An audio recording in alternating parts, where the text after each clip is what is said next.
वो नहीं हुआ। अच्छा, इसमें मैम एक अभी थोड़ी पॉलिटिकल बात करते हैं। Exploitation of religion for the political gains, different different parties, और आपकी पार्टी तो महारत है उसमें, क्या कहना चाहेंगे? आपने जजमेंट पास कर दिया। हाँ, मैं हाँ, जजमेंट देखो बस वाह वाह भी वाह, एक कॉमन सही, वो ठीक है। देखिए इतने सालों से हम क्या देख रहे हैं, मैं तो उसी कानपुर चमनगंज के पड़ोस की पली बड़ी मुस्लिम लड़की हूँ, और मैं देखती हूँ कुछ बदलाव हुआ नहीं हमारे आसपास।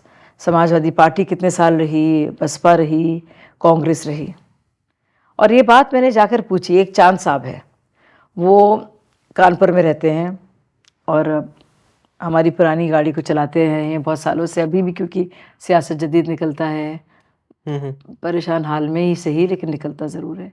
लेकिन तो मैं उनसे पूछती हूँ कि क्या बदला, इन्होंने चांद साहब ने क्या कहा, बोले कुछ बदला नहीं हमारे लिए बिटिया, वैसी की वैसी है सब कुछ। बीबी जी हमारे यहाँ क्या बदला, हमारे यहाँ बस ये है कि मेरे पास एक कार्ड आ गया है। और ये क्या था, वो जनधन कार्ड की बात कर रहे थे, ये उन्होंने कहा।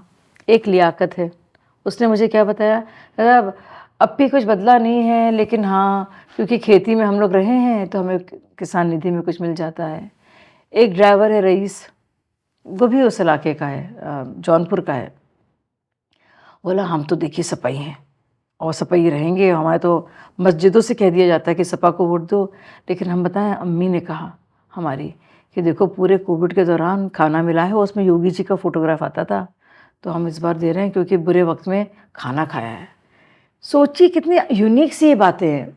तो देखिए बहुत बातें आप कर लें धर्म की और ज़ात की, पर घूम फिर कर मेरी ज़िंदगी, आपकी ज़िंदगी, और अगर ख़ास तौर से एक गरीब इंसान हो जिसके पास कुछ भी नहीं है, उसकी ज़िंदगी कैसे बेहतर हो रही है, राजनीति का असर एक गरीब इंसान की ज़िंदगी पर कैसे पड़ रहा है, मुझे लगता है ये होना चाहिए एक पॉइंट ऑफ डिस्कशन।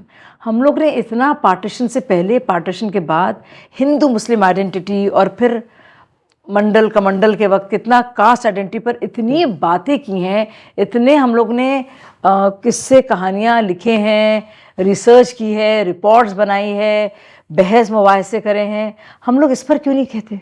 इतनी ज़रूरी बात है कि भाई असली असर क्या हो रहा है, असलियत में क्या हो रहा है, असरदार क्या चीज़ है। तो देखिए वो तो हमेशा वो लड़ाइयाँ रहेंगी क्योंकि आइडेंटिटी से हम लोग अपने को देखते हैं। एक मुसलमान के लिए वो मुसलमान है, हिंदू हिंदू धर्म को मानेगा, जो चाहे अहिर हो, चाहे स्वर्ण हो, चाहे वो जाट हो, चाहे वो गुज्जर हो, वैसे ही अपने को देखेगा। लेकिन इन सब लोगों को क्या जोड़ता है? एक चीज़ जोड़ती है इंसानियत, वो जो अद्वैतवाद और सूफीवाद कहता है। दूसरी चीज़ क्या जोड़ती है? ये सारी बेहतर सुविधाएं और सेवा जो मौजूदा सरकार दे रही है, जिससे उनकी ज़िंदगी बेहतर हो रही है, और कुछ है ही नहीं। बड़े खूबसूरत तरीके से आपने अपने पार्टी को फेवर करते हुए एक बड़ा शानदार जवाब दिया है। पार्टी को मैं फेवर इसलिए करती हूँ, मैं इसलिए नहीं कह रही हूँ क्योंकि मैं पार्टी में हूँ, मैं इसलिए कह रही हूँ कि मैं ऐसा सोचती हूँ और ये पार्टी कर रही है। तो ये नहीं है कि क्योंकि पार्टी में हूँ बोल रही हूँ, ऐसा सोचती हूँ इसीलिए पार्टी में हूँ। अच्छा। यही पार्टी थी जो सबसे नजदीक है मेरे दिल के। अगर आप देखिए ट्रिपल तलाक की बात, क्या सोचते हैं आप ट्रिपल तलाक पे?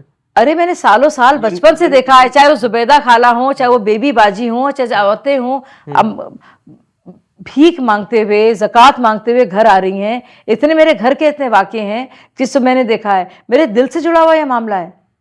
आप यकीन नहीं करेंगे, बहुत अफसोस होता है मुझे देखकर कि ये लगातार हो रहा है और कुछ मुसलमान होने नहीं देते। क्यों?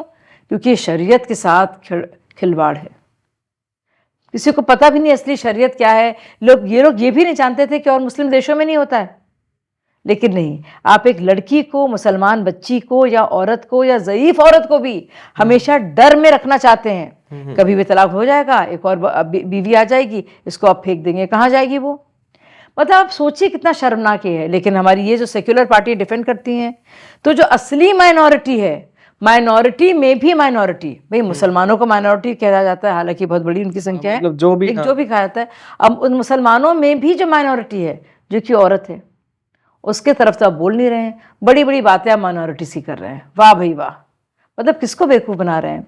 अब आप बुनियादी चीज़ें देखिए कर्नाटक में क्या हुआ। वो तस्वीर मुझे, मैं भूलती नहीं, हिजाब पर जो बच्ची जा रही थी, बहुत से लोग आए और मना कर रहे थे। मैंने पूरी मुखालफत की कि नहीं, ये सब लोग एक गुट बनाकर आप एक मुसलमान बच्ची के खिलाफ बोल रहे हैं, और ये गलत है। लेकिन साथ ही में पहले हिजाब फिर किताब, ये कहाँ से आ गया? ये ओवैसी जी बताएंगे क्या इस्लाम है। आप जानते हैं बुर्का पहनना या हिजाब पहनना जो है एक लड़की के नफ्सियाती सफ़र में, जो साइकोलॉजिकल उसकी जर्नी है, उस पर कितना बड़ा डिसेबलर है, इतना कितना उसके लिए नुकसानदेह है कि वो उसका सेल्फ एफेसमेंट वो दिखे नहीं, मैं हूँ ही नहीं, अपने को तुम इतना ख़त्म कर दो, क्यों भाई? अच्छा, बहुत से लोग कहते हैं नहीं हमारा धर्म है हम करेंगे, ज़िद में आकर। अगर वो ज़िद चली जाती, ये रिलीजियोसिटी चली जाती, ये धार्मिक आइडेंटिटी चली जाती, तो क्या बचता? वो इंसान, उसका अल्लाह के लिए प्यार और उसका समाज में उसकी जगह, तब क्या बुरखे की स्कोप होता?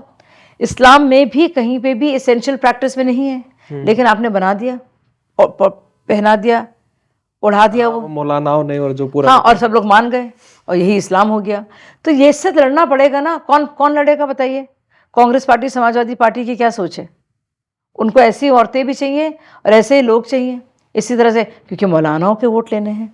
क्योंकि एक है all India Muslim personal law board, एक बॉडी है जिसमें अलग अलग मौलाना हैं जिन्होंने अपने को मुकर्रर कर दिया है खुद से ही कि हम हैं मौलाना, हम हैं यहाँ के जो हैं मुखिया लोग। इस्लाम में इसकी गुंजाइश नहीं है।